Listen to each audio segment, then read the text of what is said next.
everyone. Welcome to Solh Talks. Today we have Dr. Sravani with us. It gives me immense pleasure to have her with us on our platform today. We'll be having some conversation regarding mental health, her professionalism, her work, and whatnot. So please stay tuned and throughout the event, and you'll be learning a lot more. And let's begin. So we'll start with introduction. Ma'am, could you please introduce yourself to our audience? Sure. First of all, thank you so much, the team at Solh for having me today. I'm more than happy to be part of this conversation today on the Eve of Women's Day. Kavya, thank you so much for all the coordination and setting this up. How do I introduce myself? I happen to be a medical doctor by qualification and a management grad by training.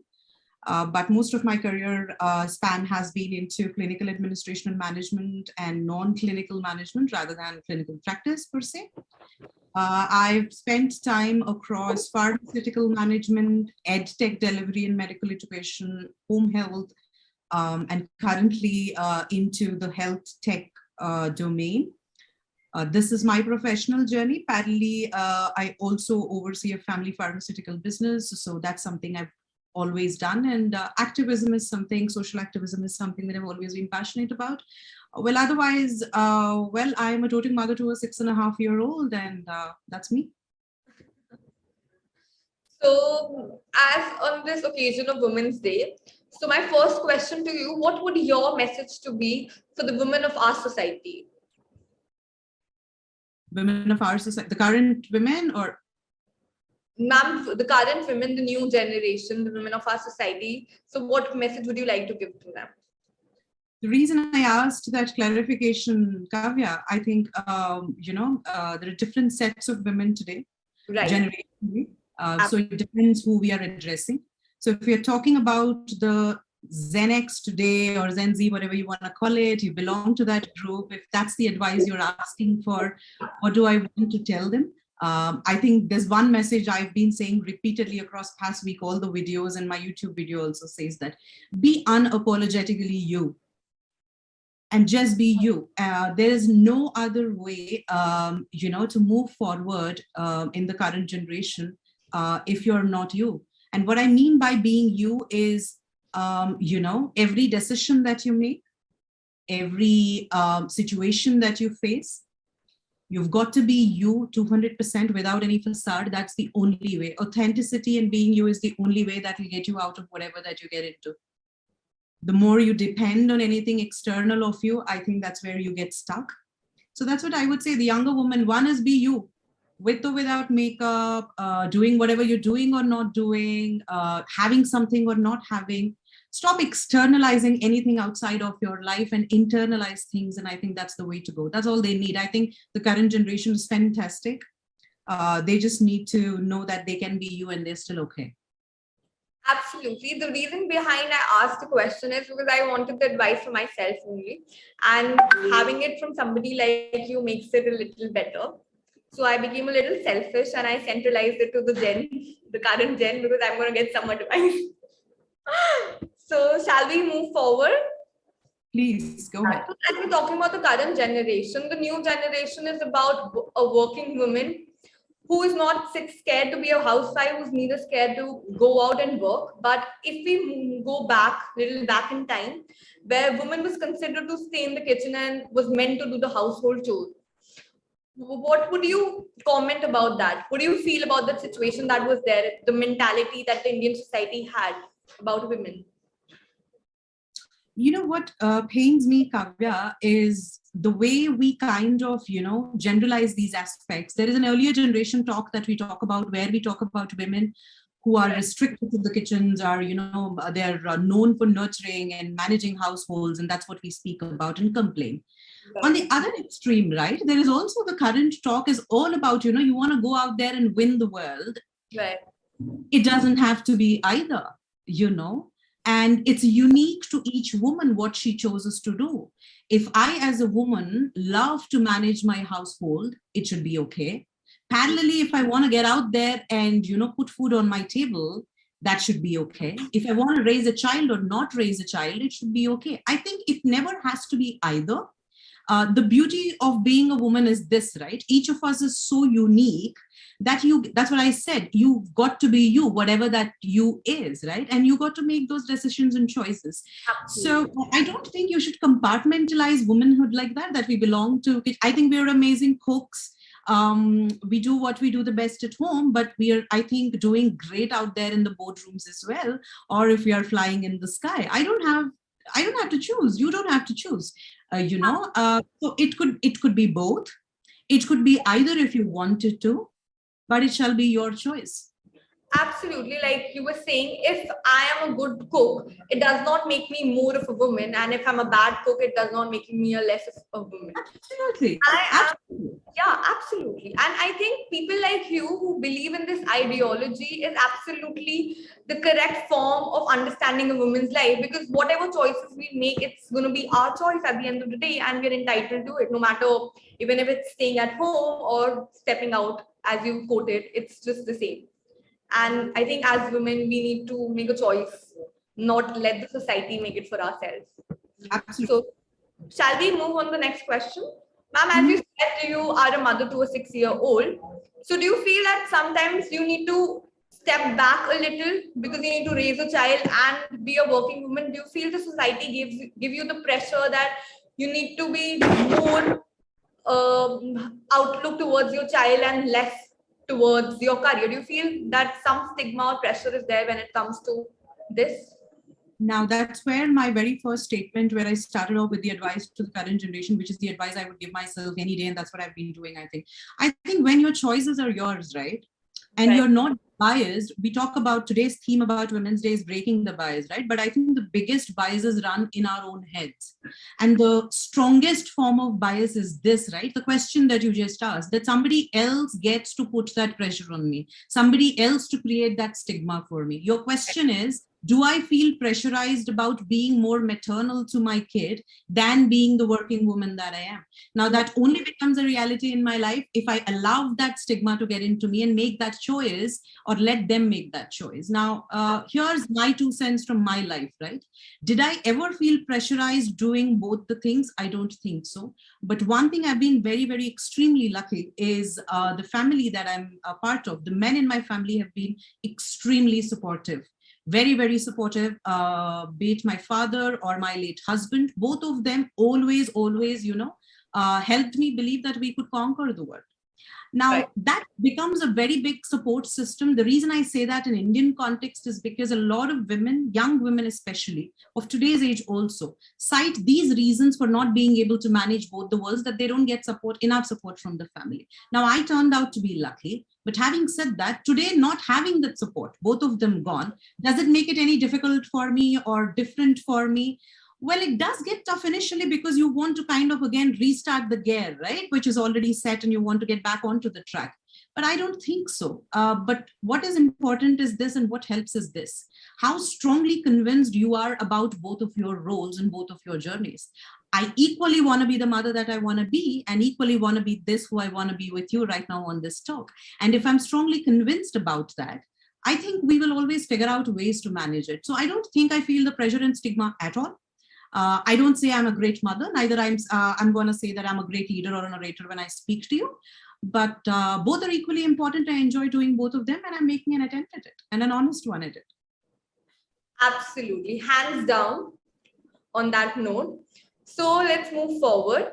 So as we were talking about breaking the bias, how do you, as Shravani, break the bias in your life? How are you breaking the bias? In what context? In my family, in the society? In the society now. Okay. As a young girl, I think growing up, one context of breaking the bias was this, right? I've always stood up for the decisions that, I believed in and what I wanted to do. There was a family business already set up. I'm an only child in the family. So a lot of the expectation was in the lines that, either me or whatever tomorrow, if I go on and marry somebody, we'll have to manage the business. But that's not what I wanted to do. And I've always been clear about that. So I carved my own path. I became what I wanted to become. I studied medicine, got out there, Then again, getting out of college and med school, the first expectation is that you get into a medical practice, or if you have enough support, you kind of start a healthcare delivery system yourself, a hospital, nursing home, whatever, right? But that's not what I wanted to do. I was never going to be happy sitting within the four walls. That's just not me. I wanted to do something different. I wanted to dabble in some things different, and I chose a non-clinical career. And that was again a bias, because most of, at least the community that I come from, the professional community, or my colleagues, friends, batchmates, I think I can't even think of a single name who wanted to kind of choose a career like this. Everybody went ahead and, kind of did what they wanted to do. Good for them if that's what they want to do. I didn't want to. Now that's a bias. Now biases may not be really big, Kavya. A lot of times the society dictates certain norms and people follow. And if you do not, it becomes a bias, right? But I think those smaller decisions, which are bigger decisions for my life, I've made them because that's what I wanted to do. One was, I think, not taking up the family business as my forte. That isn't me. Even today, I'm not doing that. Second is not choosing a clinical practice because I did not want to. Two. Three, entrepreneurial journey. While I was doing what I was doing, I continuously invested in myself and learning. I went up and picked up a management program, did an MBA, and again got into another executive program at ISB. I continue to learn. A lot of the biases, that you're done with education and learning, and then you move forward with your journey. And entrepreneurial journey is something I wanted to do on my own. Now, there was a bigger bias there again. You already have one thing, business running. Why do you want to try something else? But that's what I wanted to do, put my passion and muscle behind something that I believe in. So I've done that. So I think a lot of these decisions, right, at every phase of my life that I grew in is breaking a bias in my own way, because none of the people in my family have done this before. So for me, that was a bias. Every decision that you make, when do you want to marry? When do you want to have a kid? Do you want to or not want to? What you want to do going forward? I think those were all biases in their own way. And I did what I wanted to because I believed in them. So I think one is that from my own journey. Today, as an entrepreneur or, as a healthcare leader doing what I do, if I have to add a little more about how am I breaking the bias, I'll give you an example. The current role that I'm in and the entrepreneurial journey that I'm part of. Right. Most of the meetings, conversations, discussions, and the entire ecosystem, is dominated by my male colleagues, especially in health tech. Very few women leaders. And I'm also learning the game, right? This is not something I'm trained to do. A lot of times, the bias is also that, you are expected to prove doubly and show a proof of double the evidence compared to the rest of the crowd, just because you're a woman, number one. Two, when you don't have X number of years behind you, when you're not old enough, right? We get told. When I climbed the corporate ladder too early. I had my right reasons for it, but you get biased on those grounds as well. So one way I think I'd like to believe I'm breaking the bias is what matters is the substance you carry and how effectively you're able to deliver it, whatever projects you pick up. And if you're able to showcase the outcomes, neither the age nor the gender should be a barrier. And the industry also should not be a barrier. I think that's the way I think whatever little I'm trying to do, I'm able to do. I said it's a journey that's going on. So that's where I am today. What I think, as you said, what I'm trying to do from the conversation, I think you're not trying to do anything. It's just effortless. It's something that you built with. It's just coming on your own. You're not even trying it, but you're still breaking the bias because of the mindset that you have. It's just you. You're not, as you said, you're trying. I don't believe that. I think you're not trying. It's just who you are. And that's what you're doing. That's what makes you, you, right? Yeah. So I have a little contradiction on that. Sorry. Yeah. Agree. So shall we move forward? Please do. So you must have faced this line or the other once in your career that you're high-headed for choosing the way that you want, things that you like. Because when you're in a male-dominated society and when you're in a career where the society, where the area is dominated by men, and a woman who tries to do things on her own way, just consider, oh, she's so high-headed. Have you ever got that around you? Well, it depends, right, Kavya? So, for example, like going back to the male-dominated society, I'll add a little bit here and I'll contradict a little bit. I happen to work with some amazing male leaders and male colleagues in my life, right, both from my family and the organizations that I've been part of and the businesses that I am part of right now. I think there are some exceptional men, male colleagues who kind of supported, encourage the journey. So I wouldn't definitely say that, it's a male dominance that I had to, kind of deal with. number one. Two, I think being judgmental about a woman who's independent about her beliefs Right. is anyway a given on any day. But I think what helps is this, right? Where it breaks is like this. Like I said, as long as your performance, your delivery, and your outcomes match your view or the way you deal with yourself or with the organization, I think that's when it doesn't get that dirty. I got your question, what you're saying, but all I'm trying to say is a lot of it is dependent upon if you're able to deliver on that. Right. And I think I have been not completely successful, but then I think I always tried to deliver. And once you have that substance backing you, right? And then the notion changes, then the lingo changes, right? So I get your point. The looks you get, the stares you get about being called whatever you're called, and that's fair enough. But I think you need to give people a little credit, give them some time to see what you are as a person. And once that happens, I don't think it's an issue. I don't think so at all. I don't want to ride on that and say that, I've been looked at like this and like that. I don't know. Maybe that could be the first impression. But like I said, once they see the substance, I don't think so. Outcomes matter, performance matters, Kavya. And that will go a long way. And beyond that, if that is that still is the conception, if one carries, the society carries. Like I said, you should be your own person and nothing should define you, what somebody looks at you or talks about you. I don't think so. You shouldn't give it so much weightage.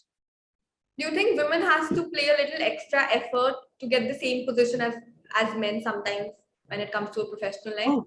Oh, most of the times. You're saying sometimes? Most of the times, number one. You said some effort. I already made the statement. A lot of times I had to make doubly, triply the effort and show more proof of evidence. Also because, like I said, probably I was too young. But I don't think it changes because of some gray hair. The question you asked applies. Absolutely agree. Have I experienced it? Yes. I come from a very, very core healthcare ecosystem in the country. So I wouldn't speak for other domains and generalize this. I'll speak about the domain that I'm part of. Yes, absolutely. You do face that. And as we're talking about the age barrier, I think if it's a little stigmatized in men and women. A younger woman is considered she's less irresponsible, but as compared to a younger man, he can do it. He's a man. I feel this a lot of times. This happens because, like in any other work environment or any work environment, I think this happens a lot. She's so young, I don't think she'll be able to do it. That's more of a conversation across a coffee table we should be having. But let's not just bias it so much saying that younger men or women. I think genuinely the society has a bias irrespective of gender when it comes to age. Because that's how traditionally our societies have been built and ingrained. That seniority has always been attached and coupled with wisdom and being responsible. I don't think so. The current generation, right? Gen X is absolutely fantastic. They're more responsible than any of our previous generations. They know where they are headed. They know why they're doing what they're doing. They make their choices confidently and they walk away if they don't want to. The current generation is fantastic and they're young. And I'm raising the next one as well. She's 6.5, I just told you. And they're fantabulous. I do not want to attach age with maturity or wisdom. I don't think so. Responsibility is not something that comes with age, I think. It's because of practice they end up becoming responsible. But to be responsible has nothing to do with age. So let's not just say men and women. It's an age bias that the society carries. I don't believe in that. So let's move on to some fun questions. So my first question to you is, what advice would you like to give your 14-year self? My 14-year-old self, I think I've already given that advice to her when she was 14. I said, you'll be okay. Just hang on. You'll be okay. That's what I told her. And not just 14. The youngest memory of myself, when you look back at your life and you have a youngest memory, right? Like I was 4 or 5. I think my youngest that I can remember is I was 5.5 to 6-ish, about a little younger than my daughter. From there to the journey that I've gone through, right? I think every single time I was at a crossroad, all that I told that little girl, who's still very much inside today, is this, that you're going to be okay. Hang in there. We've got each other. And I don't think there's a different advice I want to tell her today. That's fun. I think I have a lot of advice from me when I was 14, for sure. Let's move forward. So do you believe in feminism? Not as a concept to debate upon. I think to be a feminist has nothing to do with what it stands for. There was a better context to feminism in the 30s and 40s, in the earlier years when the revolutions began, when the actual conversation started. But I think the context gets diluted. It got diluted over time. Today, it's more about a debate. So I do not like to believe in that debate-ish feminism. But I think feminism is not specific to feminine entity. To be feministic is a adjective that you can apply to a male or a female. It's all about giving them their due share, and it applies to men as well. So I do not want to take that route of feminism and ride on that. I don't believe in the debate theology. Absolutely. So moving on, as we're talking about feminism, do you think in the current scenario, feminism is being misused some way or the other? Yeah. Very much, and sadly so. Very much and sadly so. A lot of the questions that you've just asked me and I've tried addressing, right? I can always ride on this fact and say that, oh, I was a female, so this is what was expected, this is what was done. I can always take that route and externalize everything, right? Say that, oh, it's because of you, it's because of them. Right. Which does happen at times. But I think, like I said, the way I began my conversation, right? You've got to begin from internalization. We're talking about, I think my session is titled Empowerment and Women Empowerment. Right? It's a big title. Half of the friends that I've shared this video, the link for this session with, the moment they looked at empowerment and they're like, oh, it's women empowerment talk that you're going to do. But you know what women empowerment to me means in the context of the question you asked, Kavya? Empowerment is never external. Right. It's never in the hands of the other, the society or anybody out there. Empowerment is something that you carry internally. The power comes within, not externally. So to your question, right? Is it misused? Yes, on these lines, that when you expect them to empower you. Now, I'm not talking about certain conditions and situations where certain empowerment is required. I don't mean that. I'm not generalizing that.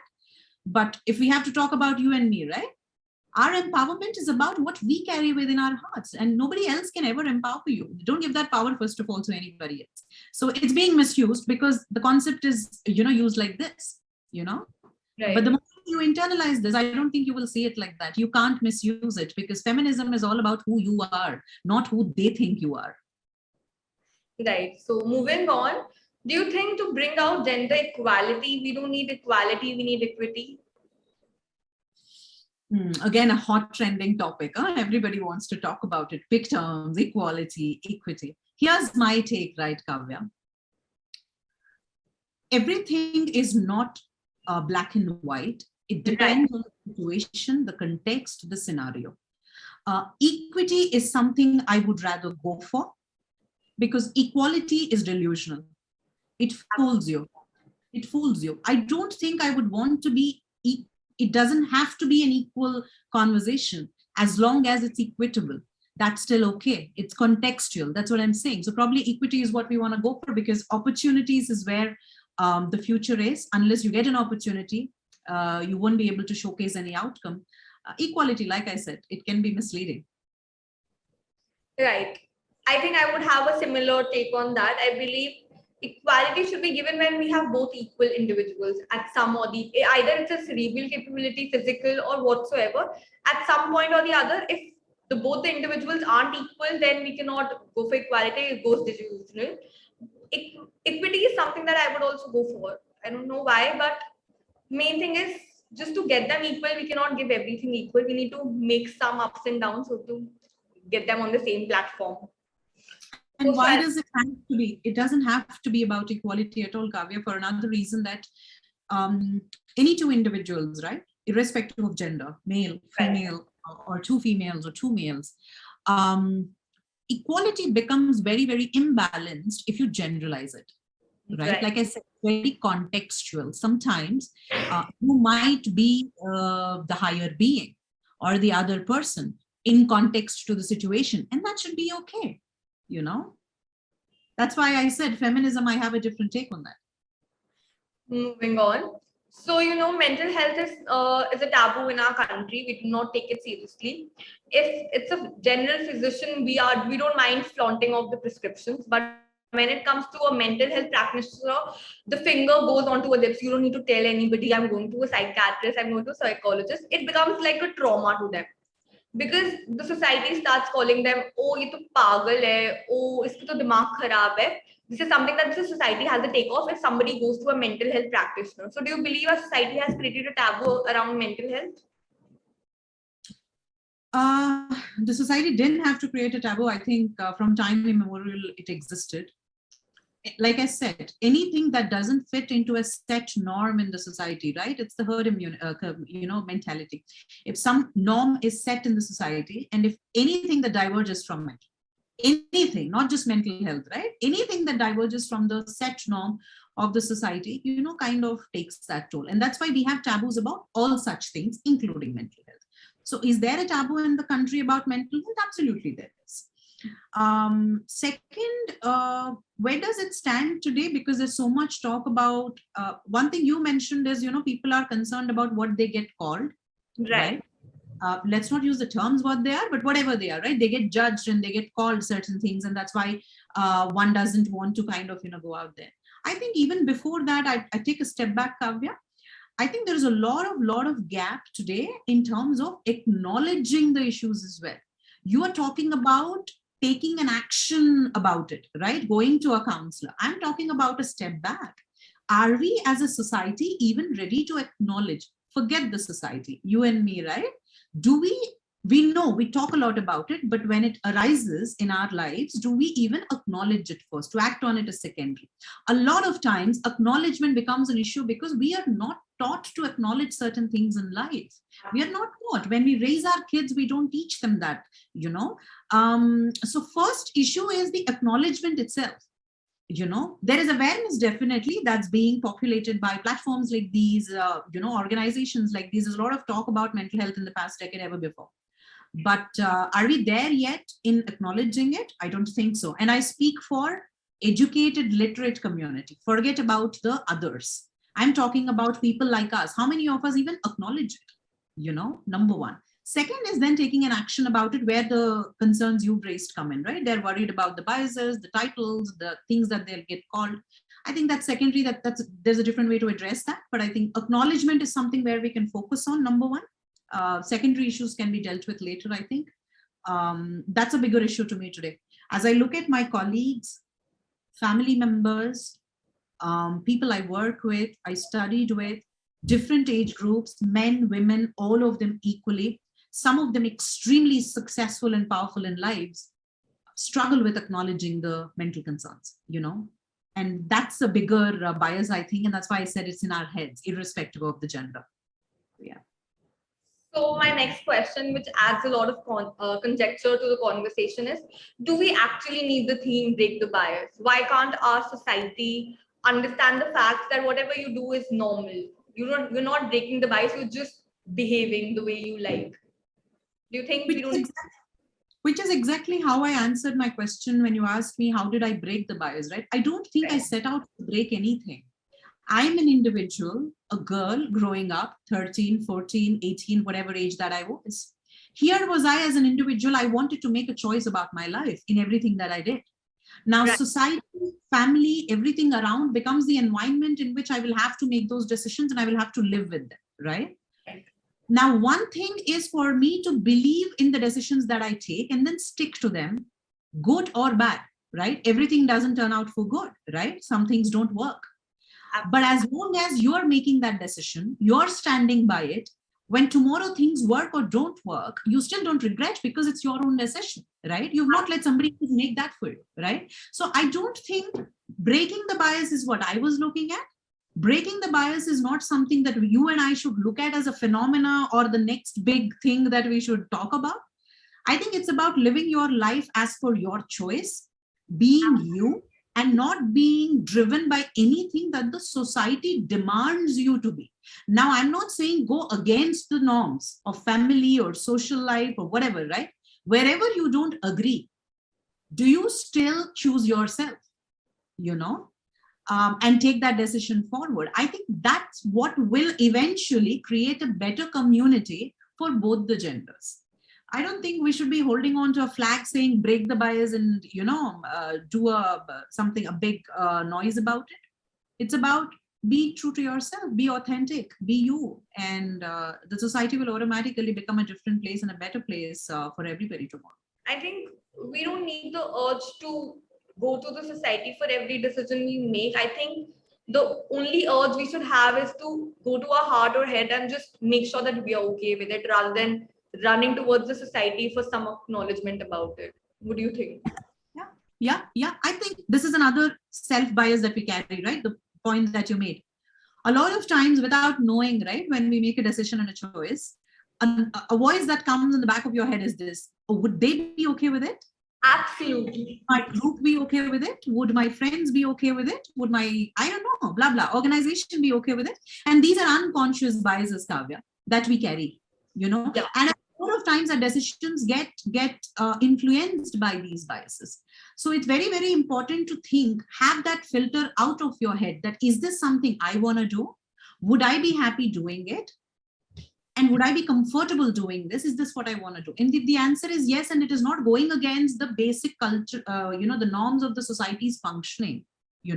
We don't want to go out there and dismantle the whole structure, right? That's not what we are looking at. We're not just thinking about destruction. How constructively can I be the best version of myself, making my own decisions?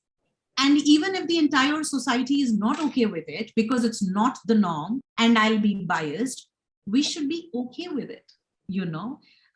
There's a quote which says, you should be okay and it's all right to eat alone at the table as long as you know what you're bringing to the table.